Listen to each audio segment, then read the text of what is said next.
Your child snatched the vanished $12,600 from the safe. Mom's voice boomed across the living room, rattling the glass cabinet. My boy Eli went still, his tiny hands gripping his juice box, eyes huge like he'd just been charged with torching the planet. Next to her, my sister Hannah folded her arms, sneering. We spotted him by it, Claire. Don't act like you don't get how children are. He's crafty. I stayed put. Didn't defend. Didn't stoke the flames because I'd already spotted the facts. And the facts don't yell. My name is Claire Dawson. I'm 36 and quiet is my top way of getting even. For weeks, Hannah and her husband Greg had been staying with Mom, supposedly pitching in around the home, while quietly turning her spot into a cover for their struggling company. I stopped by today because Mom phoned, sobbing about cash that disappeared. But when I stepped inside, the whole family had already assembled a total trial, and my son was on the stand. Hannah shot me a glare. Speak up. He's your boy. Own it. I simply gazed at Greg, the accountant brother-in-law, who abruptly seemed unable to breathe. His hand twitched in his pocket. His knee jittered. I have something to reveal, I said, at last, pushing a tiny USB drive over the table. Mom blinked. What's that? The security camera you requested I set up last month. It captures everything via motion. I figured you'd like to view it yourself. The room felt totally still. Greg's jaw jerked. Hannah turned ashen. I plugged it in. The video began rolling, and 5 minutes later Greg's face lost all color because the hands shown on camera weren't Eli's. They were his. Greg's face went white, eyes fixed on the paused image on screen, his own hand pulling the envelope of cash from Mom's safe and slipping it into his jacket. The room turned completely hushed, the only noise, the soft whir of the ceiling fan. Mom gasped, hand rushing to her mouth. Greg, what is this? He stuttered. It's not what it seems. I was just inspecting. Inspecting what? I interrupted, my tone steady, but cutting through his alibis. The amount, the feel of the bills. Hannah swiveled to him, her voice shaking. You told me Eli was dishonest. You got me to blame him. Greg rose, striding back and forth, his words tumbling apart. I needed it for payroll. I was going to replace it. Like you replaced the money from Dad's garage sale or the church fundraiser? I asked, folding my arms. He stopped cold. Mom dropped into a chair, tears flowing quietly. My God, Greg. Eli was still next to me, holding my hand. I knelt down, stroking his hair softly. See, baby, truth always makes its way out. Then I faced my sister, whose face burned red, half rage, half shame. You wanted to see me humiliated, I said gently. Instead, you watched your husband do it to himself. She stayed silent. I removed the flash drive from the laptop, slipped it in my pocket, and said, You owe my son an apology. But as we departed, no one uttered a word, not even Mom. Outside, the air felt fresh. The sky, bathed in soft gold. Eli glanced up at me and murmured, Mom, are they still family? I smiled sadly, maybe, but not the kind we return to, because sometimes blood doesn't unite, it betrays. 2 days went by and the aftermath was worse than I pictured. Mom called constantly, her voice a quivering blend of shock and denial. Claire, your sister's crushed. Greg claims it was a mix-up. He's vowed to return every cent. I nearly laughed. A mix-up? He accused a 10-year-old of stealing. Mom, she sighed. He made a mistake. No, I said firmly. He made a choice. That silenced her. I hung up and glanced at Eli sitting cross-legged on the floor, drawing dinosaurs with the same intensity he used to endure that room packed with adults ripping him apart. His innocence was hurt, but not shattered. Later that evening, my Doorbell sounded. Hannah. Her mascara was smeared and she clutched an envelope like it. Weighed 50 pounds, he's gone, she whispered. Packed up, left this morning. He wired Mom the money back. I nodded. Good. Then this wraps up here. But she shook her head. No, it doesn't. Mom told everyone it was an error on your part, that you framed him to get even for something trivial. They're claiming you altered the footage. I stood motionless, anger sparking behind my ribs. Of course, when the facts sting, they rewrite them. Hannah's eyes gentled. I didn't stand up for you. I'm sorry. It wasn't enough, but it was something. When she departed, I sat in the dark for a bit.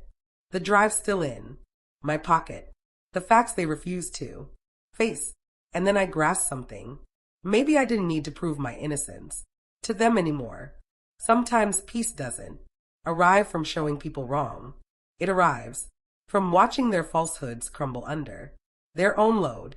And this one was already splitting. By the end of the week, their small cover-up began to come apart. Aunt Ruth phoned first, voice low like gossip was air. Claire, everyone's buzzing. Hannah's husband got busted taking money from the firm he worked at. They say it's not the first time. I closed my eyes, breathing out slowly. So, the facts finally entered the front door. I said softly. Ruth paused. Your mom's furious. She's blaming Hannah now, says Greg. Disgrace the whole family. Typical. The Dawsons never claim mistakes. They just pass them off. That night I sat with Eli on the couch watching cartoons. He laughed again for the first time in days, the sound bright and real. I realized how much clamor guilt had brought to my life, how liberating it felt to release it. Then came the knock. Mom stood at my door, face pale, eyes wet. Can we talk? I opened the door halfway. Is it about Eli? She nodded, voice trembling. I didn't shield him. I didn't shield you. I believed them because it was simpler than confronting what Greg really was. It was the nearest thing to an apology she'd ever offered me. Simpler doesn't mean right, I said gently. Tears filled her eyes. You're a better mother than I ever was. The words struck deeper than I expected. I stepped aside. Come in, Mom. Inside, she knelt before Eli, whispering, I'm sorry, sweetheart. He looked at me unsure.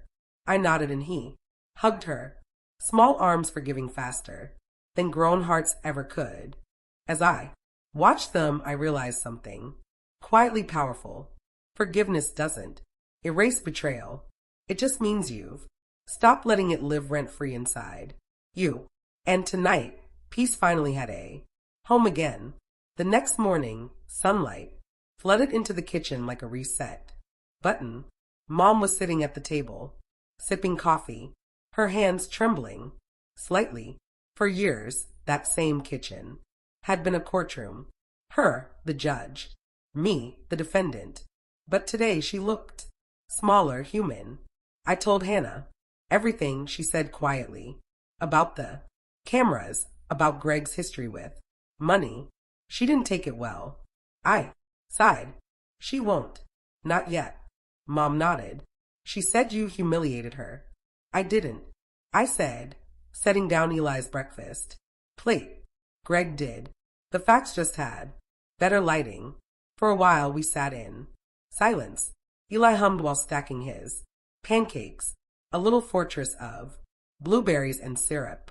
His laughter cut through the heaviness like sunlight through fog. Mom smiled faintly. He's a good boy. He's resilient. I corrected. That's different. Her eyes glistened. He gets that from you. It wasn't a full redemption, but it was enough to loosen something in my chest. By noon, Hannah called.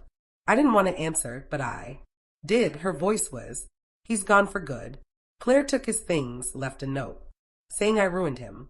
I'm sorry, I said, and meant it. Not for him, but for her. Having to finally see. I wish I believed you sooner, she whispered. You saw what? You were ready to see, I replied.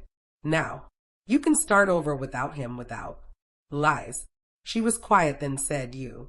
No, Eli didn't deserve what I said. I'm sorry. After we hung up, I sat for a long time, tracing the rim of my coffee mug. The circle felt symbolic.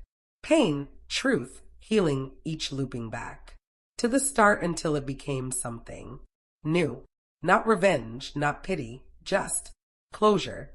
And closure, I realized, is the quietest kind of justice. A few weeks later, life began to feel normal again. Or maybe something better than normal. Peaceful.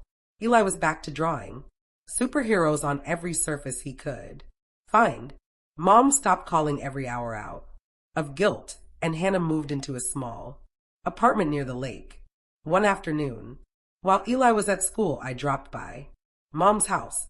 The old tension still lived in the walls, but the energy felt different, lighter somehow.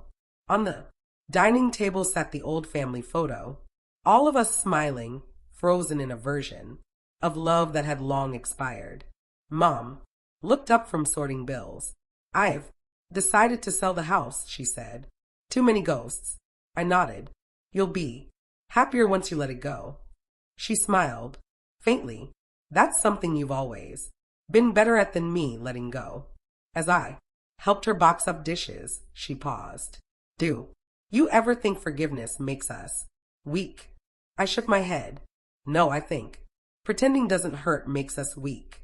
Forgiveness just means you've stopped auditioning for someone else's love. That hit her. She didn't respond, but I saw the truth land in her eyes.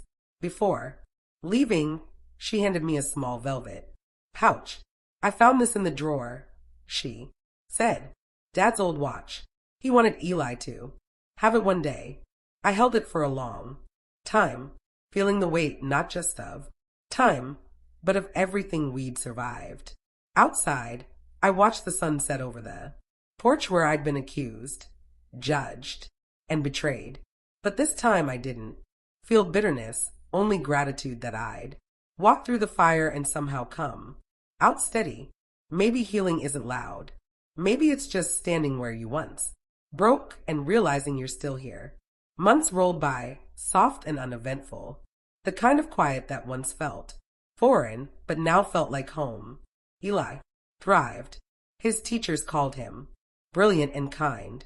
2 words that wrapped around my heart like armor. He'd stopped asking about Grandma's house or Aunt Hannah. Kids forget details, but not how people make them feel. And I was determined to fill that space with warmth, not wounds. Then one afternoon, I received an unexpected call from Hannah. Claire, I got a job, she said, breathless, at an accounting firm downtown.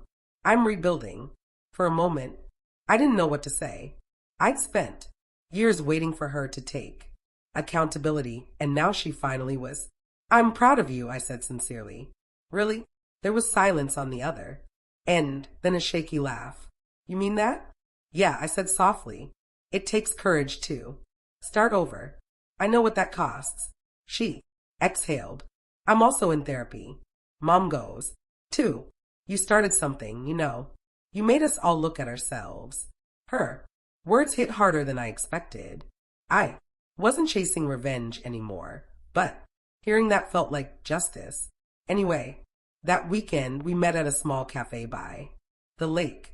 No cameras, no shouting, no accusations, just 2 sisters with coffee, awkward smiles, and something that almost felt like peace. When she left, she hugged me tightly. Thank you for not giving up on me, she whispered. I smiled. I did give up, Hannah. That's how you found yourself. Driving home, the sky was streaked with gold, and for the first time, I realized forgiveness doesn't mean returning to what was. It means giving everyone, including yourself, permission to grow past it. A year later, I stood in my own backyard, fairy lights swaying gently in the evening breeze as laughter filled the air. Eli was turning 11. His friends ran around the garden, chasing balloons, and joy like it was endless. And maybe for them it was Mom and Hannah sat at the picnic table, helping serve cake. No tension, no sharp glances, just quiet understanding.